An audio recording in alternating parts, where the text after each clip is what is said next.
I, 26 male, have custody of my half-brother, Jay, nearly adult. Our mother isn't the most responsible woman, so she was deemed not fit to be a parent almost 2 years ago. So I ended up being the one who got custody of Jay. Jay and I have had our issues. I have rules that need to be followed in my household, and Jay doesn't agree with those rules. Examples of the rules are doing the dishes after eating, having good grades, cleaning his bedroom every 3 weeks, always telling me if he's going out, and consulting with me on any major decision. Apart from that, he is free to do what he likes. Around 8 months ago, I had a business trip. I left Jay at home because I trusted he wouldn't do anything crazy. I was wrong. I got a call from the police saying that there was a party going on in my house. At least 70 people, during Global Issue. To say I was mad is an understatement. I was terrified because I thought something happened to Jay, and I would have to deal with our social worker being concerned for my capacity of taking care of Jay. It was terrible. I had to cut short the trip because I needed to return home. Honestly, Jay hasn't regained my trust. I understand that he's a teenager and teenagers do stupid stuff. However, an encounter with the police, partying during a global situation, unacceptable. I'm going on a business trip next week. I am borderline paranoid of something happening to Jay or him doing something stupid, so I arranged a babysitter for him. The babysitter is a kind old lady named Lucy, who is also my neighbor. She will only check in with Jay every day and maybe spend time with him or even bring him some food. I told Jay about Lucy and he freaked out. He told me that I was treating him like a child and disrespecting him, and then said that I was no better than Mom, which hurt a lot. He hasn't come out of his bedroom yet. I believe I might be the idiot because I am infantilizing my brother and making it clear that I don't trust him. Not the idiot. He wanted to act like a child. He gets treated like a child. Nothing wrong here. Also, you don't have to always make the decisions that will make him happy. As a brother/parent, your job is not to be his best friend. It's to ensure he stays on the right track. Choices have consequences, and his consequence is that you don't feel like you can trust him unsupervised again. So he needs to deal with that until he regains your trust. You are the idiot. I see where OP is coming from. However, maybe calling them a babysitter isn't helping. He isn't a baby and doesn't want to be treated like one. But of course you need to keep an eye on him. Kids do stupid things at every opportunity. I was the same at that age. I could have just asked a neighbor to keep an eye on him and not really made a fuss about it to the kid. Not the idiot. You gave him the benefit of the doubt last time, and he abused your trust by throwing a party and having the police show up. While it's unfortunate, you need to have someone check on him. It's not like she's watching him 24/7. He needs to earn freedom with the house back and can do so by taking care of the house and not having a party during your trip. That's not unreasonable. I'd make sure to explain that. Also, your brother is still young. He's emotional and probably said you're like his mother because in that moment he felt hurt and he wanted you to feel the same. I don't want to diminish your pain, but I suggest you take it for what it is. Teenagers say mean things they don't mean a lot. OP is doing the right thing, but I go further not to just protect themselves and this kid, but their home. Kids aren't always brilliant, and it appears he didn't learn a lesson the first time. A nice older neighbor bringing food? How is that even a bad thing? She sounds delightful and probably makes great food. OP will need more than a little old lady next door to keep a nearly adult boy in check that long. Seriously, she needs big guns here. Me, my dad's wife, his wife's sons, and their 3 kids together are all in family therapy. I'm female teen.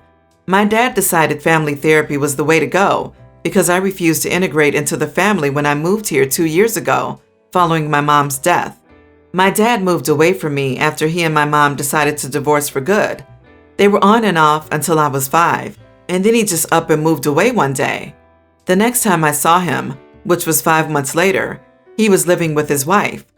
Her sons are a year older and younger than me respectively, and they thought it would be great, that it would be so easy to make a family out of kids as young as us. But I was bitter. My dad was gone. He used to show up to pick me up from school on Fridays, and he would take me to computer coding for kids, and then he was gone. I saw him a few weeks every year, and he called, but it never sat right with me that he left me for them, or even that he left to escape my mom. He could have lived closer, 1 or 2 hours. Instead, he moved 32 hours away. Dad always knew I resented him, and he would tell me not to. We fought a few times because I didn't make the effort to bond with the boys, or then his kids with his wife. And when she tried to get close to me, I would tell her I was there to see my dad and not her. I told him he should move back if he wanted things to get better. Then my mom died unexpectedly. She had struggled with some issues for a while, but I thought things were okay. So he moved me out to him and told me it was our chance to get our relationship back on track. But I held it all in, all the anger and bitterness. They started therapy almost 2 years ago, but I didn't want to be there, not with them. Then last week it all came out. The therapist told me if I wanted to leave, I should wait outside. Dad told me to sit down and take part because that's what they were all there for, to make our family work. And I snapped. I unloaded every single thing that session. 40 minutes of me saying how much I hated my dad for leaving, how this wasn't my family, that I didn't care about his kids, stepkids, or wife, that it was about him and me. And when he left me behind for them, he sealed the fact that I would never want a single thing to do with whatever family he made after leaving me. It was intense. I cried, I raged, and when it was over, I was piled on by my dad, his wife, and her oldest son for saying all that in front of the younger kids. Then my dad told the therapist we weren't going back, and he didn't have a clue what he was doing. These last few days, he has been different. All attempts to bond are gone, and he's now just furious that I said all that in front of his 3 little kids. And his wife goes between mad and hurt that I don't care about her, even though she tried to be a family member to me. Am I the idiot? Not the idiot. If they didn't want an intense emotional discussion in front of the younger kids, they shouldn't bring the younger kids to therapy. If they want light and cheery discussions, take them to the park, not a therapist's office. They pushed you into talking, and they just don't like what you had to say. The kids were a tool to attempt to keep her in check, and it failed hard. They wanted the therapist to reiterate that OP was wrong for not doing what they wanted her to do. OP's dad wanted a professional to validate his horrible behavior so that he could be absolved of any guilt when he abandons her again as an adult. These people are garbage. Not the idiot. He knew exactly what he did. That's why he pushed so hard for you to stay in therapy with them and tried so hard with the bonding. Your dad is toxic and feels guilty about what he did to you and your mom. Instead of taking accountability, he's taking it out on you. I'm sorry you have to go through this. He sounds a little self-absorbed. You should definitely continue therapy in the future without the family if possible. And when you're able to save and safely move out, you should do that too. My mother, Canadian, and my father, American, got married young, had me, and divorced several years later. My mother took me back to Canada, and I lived there from 2 to 16. I saw my grandparents, fathers, but only occasionally saw my father. She hauled him into court numerous times, suing him on both sides of the border. In my mind, my father was a screw-up. I hated him but loved his parents. My whole life, my parents were never in the same room. I saw my father 1 to 2 times a year, sometimes only for a couple of days. My mother warned me what an idiot and a fool he is. I resented him. They were constantly in court. My mom told me he never paid what he owed. My mother said he never paid spousal support, which is why we were so poor. He couldn't cook. He was a leech. It was so bad that I couldn't talk with my grandparents about him because it would start a fight. I don't think I was ever happy to see my dad, and I kind of liked that it hurt him, just like he was hurting my mom. Eventually, I just stopped seeing him. Jump to May, and my mom tells me she wants me to renew my U.S. passport and move in with my dad. She and my stepfather are going on a road trip. I pack my bags, fly to the U.S., and move in with my dad. Immediately, my alarm bells go off. My father is talking about starting school here, and I keep trying to tell him no. Finally, he gets my mother on the phone, who then tells me the truth that my stepdad doesn't want a teen girl in the house because of the temptation, so I'm living here forever. My mother quit her job, is selling her stuff, and taking up with him. I'm out. I've been here since June, and nothing my mother ever told me about my father is true. At first, it was little things. He can cook and isn't a complete numbskull like she told me. He has a fascinating job I never heard of. This whole family is like the Brady Bunch. My father has a great job, my stepmother runs her family business, and I have a younger sister and 2 brothers. My father kept photos of me. My father has items my mom and Nana sent him. I'm so angry. Nothing was the truth. I was terrified to come here because of what my mom told me about the crime. It isn't true at all. My mom warned me about the food. Again, nothing is true. My whole life was one big lie. I asked my dad why he didn't pay spousal support, and my stepmom cleared it up. They did pay child support. My mom got remarried twice, and so the courts rejected her claims, which she also lied about. I'm so far from home and I barely know anymore. My mom is gone with some biker tool. My dad is lovely. My stepmom is lovely. My dad put me in a tiny private school where my class welcomed me, made me gifts, and bought things. Still, I'm so angry at my mom. I want to scream. Is it bad that I crawled into bed with my stepmom and cried? I'm so lost. I want to ask my father about everything, but I'm terrified of the answer. How do I repair things with my dad? What the actual heck? He told your mom that, and she's still with this creep? That is disgusting. He is saying he can't resist the temptation of you? That is the most messed up thing I've heard. And your mom kicked you out because of it? Not him? Wow. I'm so sorry. It sounds like your mom makes horrible choices and has lied to you about things. It is unfair and of course painful. Unfortunately, many people have to deal with messed up parents. I am glad you have a good dad and stepmom. Sweetie, if your dad can afford to put you in private school, then you probably have pretty good insurance. So it's okay to ask for a therapist. And it's okay for you to be angry at your mom. Good chance if she was lying to you, she was lying to him. Also, even though the courts have gotten better with custody battles giving men more rights, the system is still lopsided. But based on your new revelations regarding your dad and stepmom, I think they would listen. Oh dear child, you've gone through so much in your life. Please tell your dad and stepmom you want to talk alone. Talk to them about your pain, your life with your mom, especially about your fear of abandonment by your dad and stepmom. They need to know. From what you say, they have been welcoming and will listen to you. You need to speak to them. This is urgent and important. Virtual hugs to you. My girlfriend, 25 female, is almost 4 months pregnant. We tried to be careful with protection, but I guess we messed up and here we are. Her and I, 25 male, decided adoption will be best.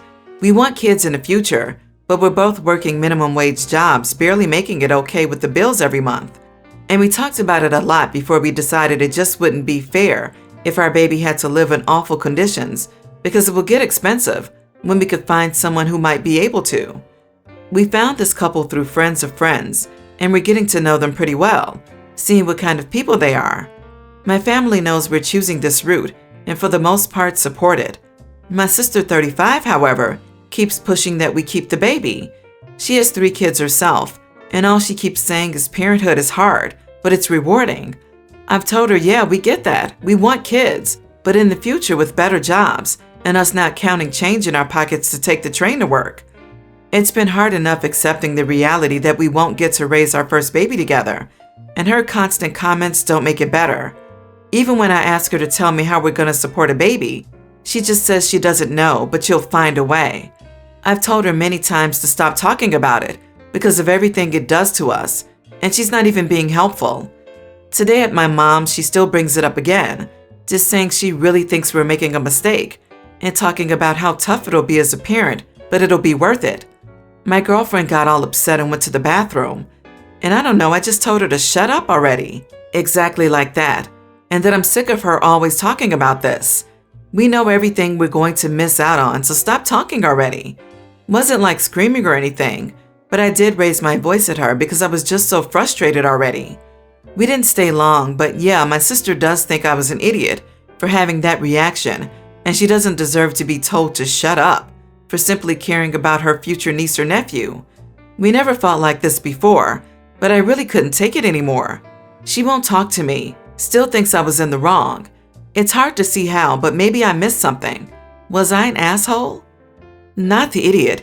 You've thought about it thoroughly and made what you feel is the best decision for yourselves and your child. Your sister needs to back off and realize it's not a decision you made lightly. If she's that adamant you keep the child, is she planning to help you out financially? Unless she is, she has no say in anything. As someone who's struggled with fertility, thank you.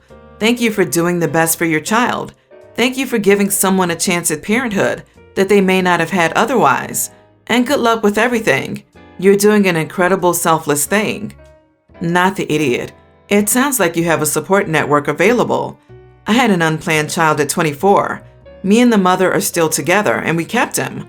We moved in with my parents to save cash, and then moved out a couple years later. Trust me when I say it's worth it.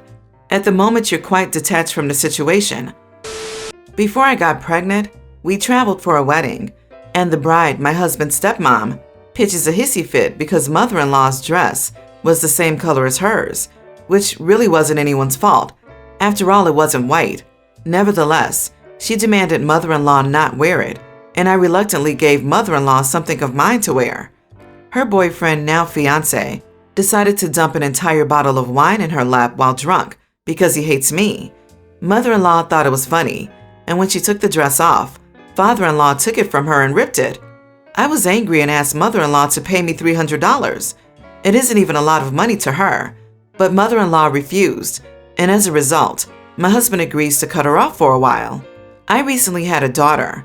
We didn't find the gender out ahead of time, but when I was 9 months pregnant, we were speculating, and mother-in-law said if I have a girl, she would feel bad for her because I'm an idiot. I was confused, and she said I punished her for what 2 men did, and I'm unfairly hard on her. She refused to acknowledge any of her previous bullying or what led up to the dress incident. To me, that is such a hurtful thing to say to a pregnant woman.